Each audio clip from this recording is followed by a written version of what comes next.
Welcome to Future Vision Study Center Salem UGTRB History Unit A7 தான் நம்ம பார்த்துட்டு இருக்கோம். கிழக்காசிய வரலாறு.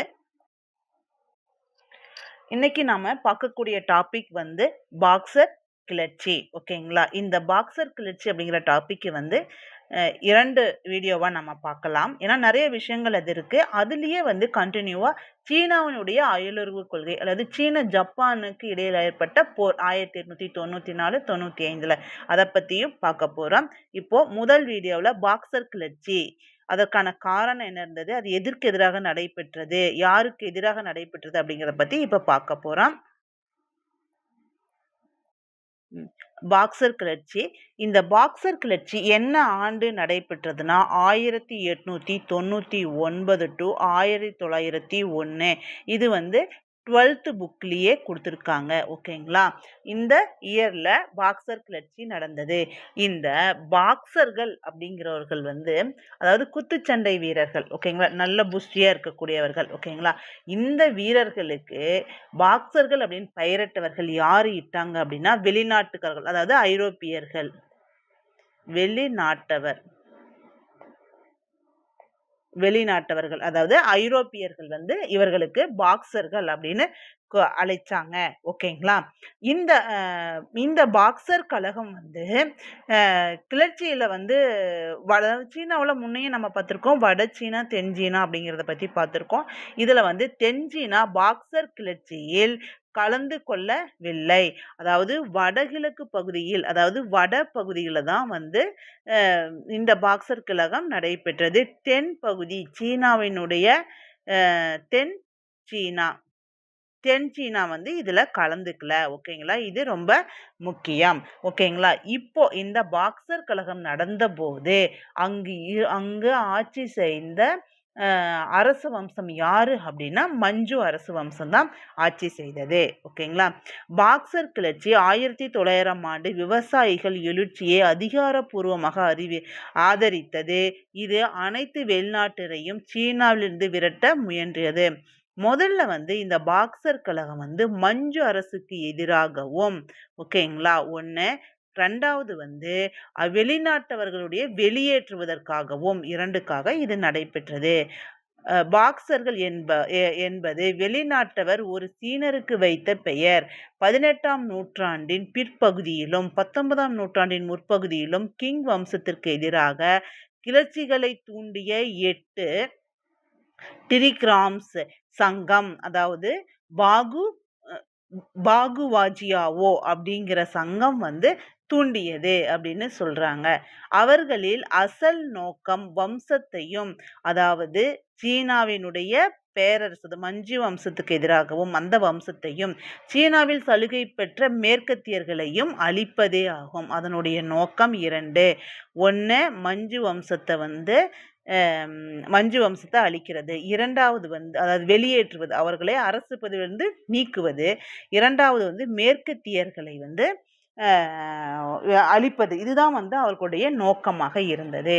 19ஆம் நூற்றாண்டின் பிற்பகுதியில் வளர்ந்து வரும் பொருளாதார வறுமை, தொடர்ச்சியான துரதிர்ஷ்டவசமான இயற்கை பேரழிவுகள் மற்றும் அப்பகுதியில் கட்டுப்பாடற்ற வெளிநாட்டு ஆக்கிரமிப்பு காரணமாக குத்துச்சண்டை வீரர்கள் வட சீனாவின் மாகாணங்களில் தங்கள் பலத்தை அதிகரிக்க தொடங்கினர்.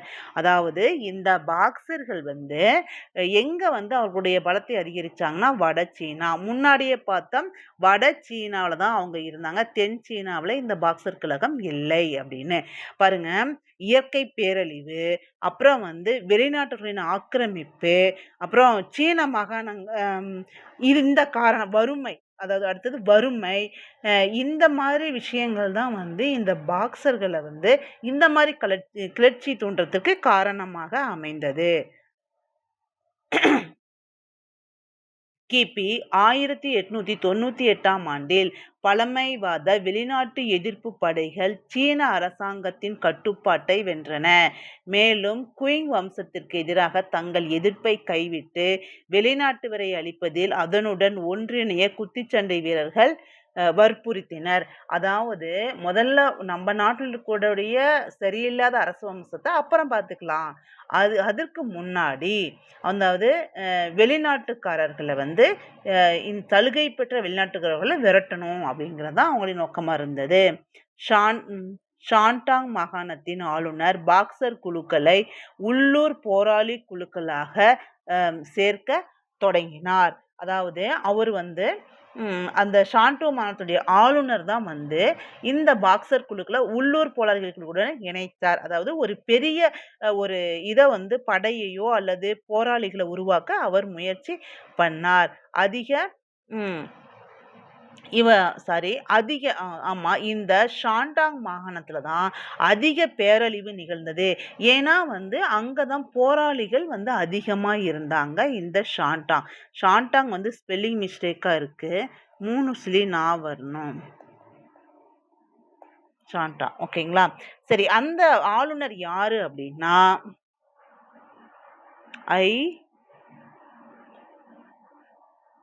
ஐஹோ சுவான். ஓகேங்களா? ஐஹோ சுவான் அப்படிங்கிறவர் தான் அதனுடைய தலைவர், ஆளுநர். இந்த பாக்சர் கழகத்திற்கு தலைமை ஏற்ற சீன ரகசிய சங்கம், இந்த சங்கத்தை சேர்ந்த இவர் தான் ஐஹோ சுவான் அப்படிங்கிறவர் தான் சங்க தலைவர் அப்படின்னு சொல்லலாம். அவர்களின் பெயர் இஹேகுகாங் என்பதிலிருந்து ஈஹேதுவான், அதாவது நீதியான மற்றும் இணக்கமான போராளிகள் என்று மாற்றினார். அவர்தான் மாற்றினார். அவருடைய பெயராலே தான் அந்த இயக்கமும் இருந்தது. ஓகேங்களா? ஐஹே சுவாங் அல்லது ஈஹே குவாங் அப்படின்னு சொல்லலாம். இது அவரை அதிகாரப்பூர்வமாக தோன்றியது. இந்த நேரத்தில் குயிங் அதிகாரிகள் பலர் குத்துச்சண்டை வீரர் சடங்குகள் உண்மையில் அவர்களை ஊடுருவ முடியாதவர்களாக ஆக்கியது என்று நம்பத் தொடங்கினர். ஆளும் பேரரசி வள்ளுவாகிய இது கொஞ்சம் மிஸ்டேக்கா இருக்கு. ஆளும் பேரரசி அதாவது மஞ்சு வம்சத்தினுடைய அரசி அவங்க வந்து சூசி, ஓகேங்களா? சூசி மிஸ்டேக்கா இருக்கு. அந்த குழுவை தொடர்ந்து ஊக்குவித்தார். இந்த குழு மூலமா வந்து இந்த குழுனுடைய போராட்டம் மூலமா வந்து அந்நியர்கள் வெளியில போயிட மாட்டாங்களா அப்படிங்கிறது இந்த பேரரசிக்கு ஒரு எண்ணம். அதனாலதான் அவங்க வந்து அந்த குழுவை ஆதரிக்கிறாங்க. இப்போ இந்த பாக்சர் கழகம் நடக்கும்போது சீனாவில் இருந்த மஞ்சு வம்சத்தின் அரசி யாரு அப்படின்னா சூயி. அந்த கிறிஸ்துவ மிஷனரி நடவடிக்கைகள் குத்துச்சண்டை வீரர்களை தூண்டிவிட உதவியது. கிறிஸ்துவ மிஷனரி நடவடிக்கைகளும் அவங்களுக்கு தூண்டுதலா இருந்தது. கிறிஸ்துவ மதம் மாறியவர்கள் பாரம்பரிய சீன விழாக்கள் மற்றும் குடும்ப உறவுகளை மீறினார்கள். அதாவது கிறிஸ்துவ முறைப்படியே அவங்க பண்ணிக்கிட்டாங்க. உள்ளூர் வழக்குகள் மற்றும் சொத்து தகராறுகளில் சீன சமூகத்தின் கீழ் வகுப்புகளைச் சேர்ந்த கிறிஸ்துவ மதம் மாறியவர்களுடன் சேர்ந்து செயல்படுமாறு மிஷனரிகள் உள்ளூர் அதிகாரிகளை அழுத்தம் கொடுத்தனர். அதாவது அவங்களுடைய மதத்தை பின்பற்றிக்கிட்டாங்க அந்த கிறிஸ்துவ மிஷனரிகளுடைய காரணங்களால. அதுக்கப்புறம் வந்து உள்ளூர் அதிகாரிகளுக்கு அவங்க அழுத்தமும் கொடுத்தாங்க.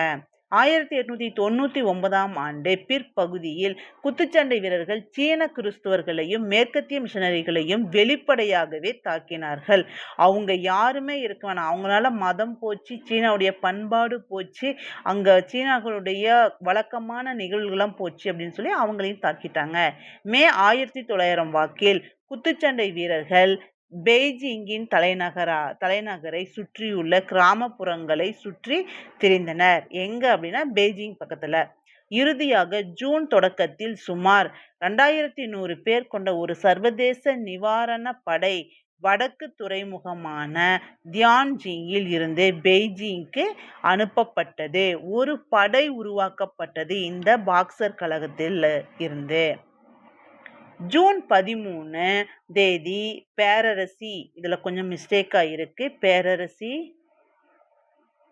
சூசி வெளிநாட்டு படைகளின் முன்னேற்றத்தை தடுக்க ஏகாதிபத்திய படைகளுக்கு உத்தரவிட்டார். அதாவது ஏகாதிபத்தியம்னா பேரரசியுடைய படைகளுக்கு வெளிநாட்டுல படையினரை வந்து வளர விடக்கூடாது, விட்டா வந்து அவர்களுடைய ஆதிக்கம் அதிகமாயிரும் அப்படிங்கிறதுக்காக.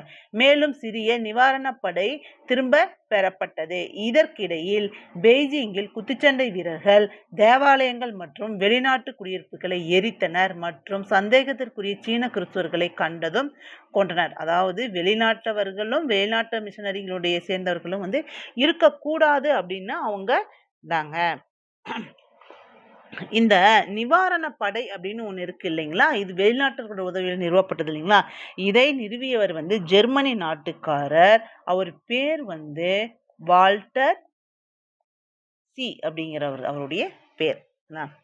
ஜூன் 17ஆம் தேதி வெளிநாட்டு சக்திகள் பெய்ஜிங்கிலிருந்து தியான்சினுக்கு அணு உலைகளை மீட்டெடுப்பதற்காக கடற்கரையில் உள்ள டாகு கோட்டைகளை கைப்பற்றினார்கள். இப்போ வெளிநாட்டுக்காரர்களுக்கும் உள்நாட்டு போராளின பாக்சர்களும் இடையிலான மோதல்கள் ஆரம்பிச்சது. மறுநாள் பேரரசி சூசி அனைத்து வெளிநாட்டினரையும் கொல்ல உத்தரவிட்டார். அதாவது வெளிநாட்டு அனைத்தையும் கொல்ல உத்தரவிட்டாரு. ஜெர்மன் மந்திரியும் கொல்லப்பட்டார். இதனால் மற்ற வெளியுறவு மந்திரிகள், அவர்களது குடும்பத்தினர்கள் மற்றும் ஊழியர்கள் நூற்றுக்கணக்கான சீன கிறிஸ்துவர்களுடன் சேர்ந்து அவர்களின் தூதரக குடியிருப்புகளிலும் பெய்ஜிங்கில் உள்ள ரோமன் கத்தோலிக்க கதிரீட்டிலும் முற்றுகை இடப்பட்டனர். இவங்க எல்லாத்தையும் கொல்றதுக்காக அவங்களை அனைத்து இடங்களிலும் என்ன பண்ணிட்டாங்க, அரசியோட படை அதாவது முற்றுகையிட்டுருவாங்க.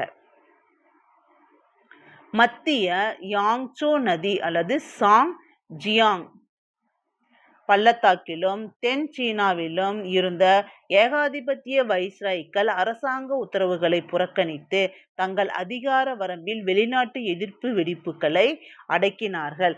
அதாவது இங்க மத்திய பகுதிகளில் இருந்த அதிகாரிகள், ஏகாதிபத்திய வைஸ்ராய்கள், இவங்க வெளிநாட்டுக்காரர்கள், ஓகேங்களா.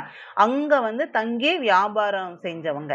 அவங்க என்ன பண்ணாங்கன்னா தங்களுடைய பகுதிக்குட்பட்டவர்களை வெளிநாட்டவர்களை எதிர்க்கிறவங்கள அடக்கிட்டாங்க. இதனால் போர் சீன அரசாங்கத்தின் கொள்கை அல்ல, மாறாக வடகிழக்கில் ஏற்பட்ட ஒரு பூர்வீக எழுச்சியின் விளைவாகும் என்ற கட்டுக்கதையை நிறுவ அவர்கள் உறவினர்கள் அந்த பகுதியில்தான் கலகங்கள் முக்கியமாக இருந்தன அப்படின்னு அவங்கள சொல்லிக்கிட்டாங்க. ஓகேங்களா. இதெல்லாம் இது வரைக்கும் பார்த்ததெல்லாம் பாக்சர் கழகத்துக்கான காரணங்கள். ஏன் அப்படின்னா யாரு அந்த படைகளை நிறுவனாங்க, எந்த இடத்துல முக்கியமா நடந்தது, இதை பத்தி அதுல இருக்கு. அடுத்தது பாக்சர் கிளர்ச்சி.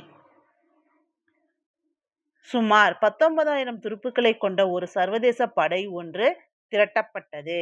பெரும்பாலான வீரர்கள் ஜப்பான் மற்றும் ரஷ்யாவிலிருந்து வந்தவர்கள் தான். ஆனால் பலர் Britain, America, France, Austria, Hungary மற்றும் இத்தாலியிலிருந்தும் வந்தவர்கள். ஆகஸ்ட் 14, 1900 அன்று அந்த படை இறுதியாக பெய்ஜிங்கை கைப்பற்றியது. ஜூன் 20 முதல் அங்கு முற்றுகையிடப்பட்ட வெளிநாட்டவர் மற்றும் கிறிஸ்துவர்களை விடுவித்தது. இந்த வெளிநாட்டு படை தான் இதற்கு காரணம். பாருங்க, இதுல யார் யார் இருந்தாங்கன்னா Japan, Russia, Britain, America, France, Austria, Hungary மற்றும் இத்தாலியை சேர்ந்தவர்களும் அந்த படைகளை இருந்திருக்காங்க. வெளிநாட்டு படைகள் தலைநகரை கொள்ளையடித்த போது பேரரசி மற்றும் அவரது நீதிமன்றமும் மேற்கு நோக்கி ஷாங்சி மாகாணத்தில் உள்ள சியானுக்கு தப்பி ஓடினர். அதாவது பேரரசியும் அவருடைய நீதிமன்றம் அங்க போயிட்டாங்க. ஏன்னா வெளிநாட்டுக்காரர்கள், அயல்நாட்டுக்காரர்கள் எல்லாரும் ஒன்று சேர்ந்துட்டாங்க. பேச்சுவார்த்தைகள் நடத்த சில ஏகாதிபத்திய இளைஞர்களை விட்டு சென்றனர். விரிவாக விவாதங்களுக்கு பிறகு இறுதியாக செப்டம்பர் 1901 ஒரு நெறிமுறை கையெழுத்தானது.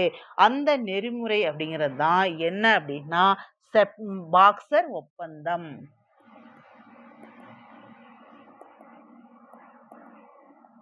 பாக்சர் ஒப்பந்தம் பாக்சர் புரட்சியின் போது வெடித்த வெளிநாட்டினருக்கும், அதாவது ஐரோப்பிய மேற்கத்திய நாட்டினருக்கும் சீனாவில் இருந்த பாக்சர்களுக்கும் ஏற்பட்ட போர்ல, அதாவது சண்டையில, கிளர்ச்சியில இந்த வெளிநாட்டு படையை ஜெயிச்சுட்டாங்க. அதுக்காக செப்டம்பர் 1901 அவர்களுக்கும் வெளிநாட்டவர்களுக்கும் சீனாவில் இருந்த சீனா அதிகாரிகளுக்கும் ஒரு ஒப்பந்தம் ஏற்படும். அதுதான் பாக்சர் ஒப்பந்தம். செப்டம்பர் 1901. செப்டம்பர் முக்கியமா என்ன டேட்டு அப்படின்னா 7 செப்டம்பர் 7. ஓகேங்களா. கையெழுத்தானது விரோதங்களை முடிவுக்கு கொண்டு வந்து வெளிநாட்டு சக்திகளுக்கு இழப்பீடு வழங்க வழிவகுத்தது. என்ன பண்ணோம்? வெளிநாட்டவர்களுக்கு இழப்பீடு கொடுக்கணுமா? பாருங்களேன், அவங்க நாட்டுல இருந்துகிட்டு அவங்க வேண்டாம், நீங்க வெளியில போ, நாங்களே எங்க நாட்டை பாத்துக்கிறேன்னு சொன்னாலும் வெளியில போகாம சண்டை போட்டு ஜெயிச்சு இழப்பீடு வேற கொடுக்கணுமா? அந்த மாதிரி எவ்வளவு கொடுத்தாங்க அப்படின்னா பாருங்க, 450 மில்லியன் சீன நாணயங்கள் அது மட்டும் இல்லாம எத்தனை தவணையில கொடுக்கணுமா? 39 தவணைகளில் இழப்பீடு தொகையாக சீனா செலுத்த வேண்டும். இதன்படி இது ஒப்பந்தம் முடிவுபடும். எவ்வளவு? 450 மில்லியன் சீன நாணயம் 39 தவணையில கொடுக்கணும். ஓகே, இதை நோட் பண்ணிக்கோங்க. இப்படி கூட அவங்க கேட்கறதுக்கு நிறைய வாய்ப்பு இருக்கு. அடுத்தது,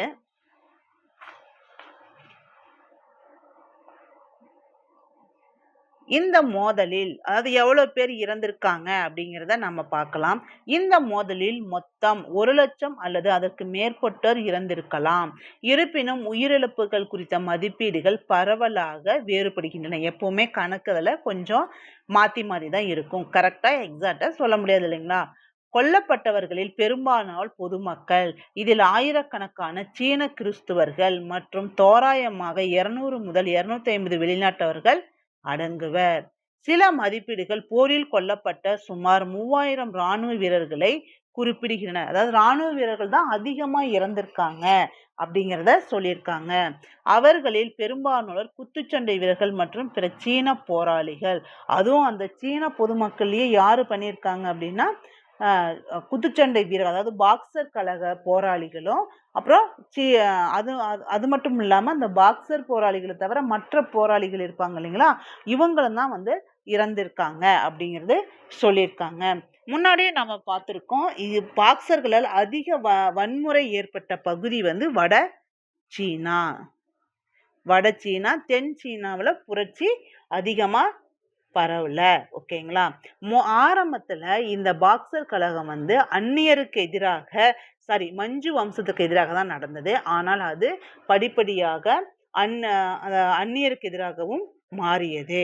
ஓகேங்களா? ஆனா பேரரசி சூசி இந்த பாக்ஸர் கழகத்தை வெளிப்படையாகவே ஆதரவு தெரிவிச்சிருப்பாங்க. ஓகேங்களா? இந்த பாக்ஸர் கழகக்கார போராளிகளுக்கு எதிராக இவங்க ஐரோப்பியர்கள் பண்ணாங்க இல்லைங்களா, ஒரு படையை கொண்டு வந்தாங்க இல்லைங்களா, இந்த படை வீரர்கள் பன்னாட்டு கூட்டு அமைப்பா செயல்பட்டாங்க. ஓகேங்களா? அடுத்தது சர்வதேச உறவு. இந்த சர்வதேச உறவுனா சீனா மற்ற நாடுகளுடன் எவ்வாறு உறவில் இருந்தன? இந்த சர்வதேச உறவுகள்ல தான் சீன ஜப்பானுக்கு இடையிலான போர் 1894 நடக்கும் இல்லைங்களா, அந்த போர் வரும். அதற்கு முன்னாடி காலங்கள்ல அதனுடைய வெளிநாட்டு கொள்கை எப்படி இருந்தது அப்படிங்கிறதெல்லாம் அடுத்த வீடியோல நாம பார்க்கலாம். பாக்ஸர் கழக கிளர்ச்சி அப்படிங்கிறத 2வது வீடியோல பார்க்கலாம். இப்போ நாம பார்த்த பாக்ஸர் கிளர்ச்சியை பத்தி ஒரு ரீகால் மட்டும் பார்த்துக்கலாம். பாக்ஸர் கிளர்ச்சி நடைபெற்ற ஆண்டு 1899 1901. இது தோன்றிய இடம் சீனாவில் நடந்தது. இது சீனாவில் இருந்த ஐரோப்பியர்களை அல்லது அந்நியர்களை வெளியேற்றுவது, அதுக்கப்புறம் சீனாவில் இருந்த முறையற்ற இந்த சீனாவில் ஆண்ட மஞ்சு வம்சத்தினருடைய கொள்கைகளால பொருளாதாரம், அப்புறம் நிறைய அழிவு ஏற்படுது. இந்த மாதிரி விஷயங்களுக்கு எதிராக அந்த மஞ்சு வம்சத்தையும் ஆட்சியிலிருந்து தூக்கணும் அப்படிங்கிறதுக்காக இந்த கழகம் ஏற்பட்டிருக்கும். ஓகேங்களா? இந்த பாக்ஸர்கள் அப்படிங்கிறவர்கள் குத்துச்சண்டை வீரர்கள். இவர்களுக்கு பாக்ஸர்கள் அப்படின்னு பெயர் வச்சவங்களே இந்த வெளிநாட்டுக்காரர்கள் தான். ஓகேங்களா? பாருங்க, ஒரு கூற்று அயல்நாட்டு பேராதிக்கத்திற்கு எதிராக ஏற்பட்ட அறிவுக்கு ஒவ்வாத காரணம் அற்ற உணர்ச்சி வசப்பட்ட கோபம் அப்படின்னு ஒரு கூற்று இருக்கு. இதை சொன்னவர் இமானுவேல் சு. அதாவது எழுதிடுறேன், அப்படியே நீங்க நோட் பண்ணிக்கோங்க. அயல்நாட்டு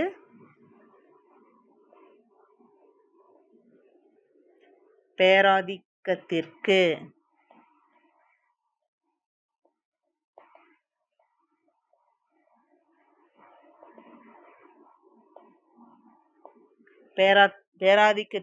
எதிராக ஏற்பட்ட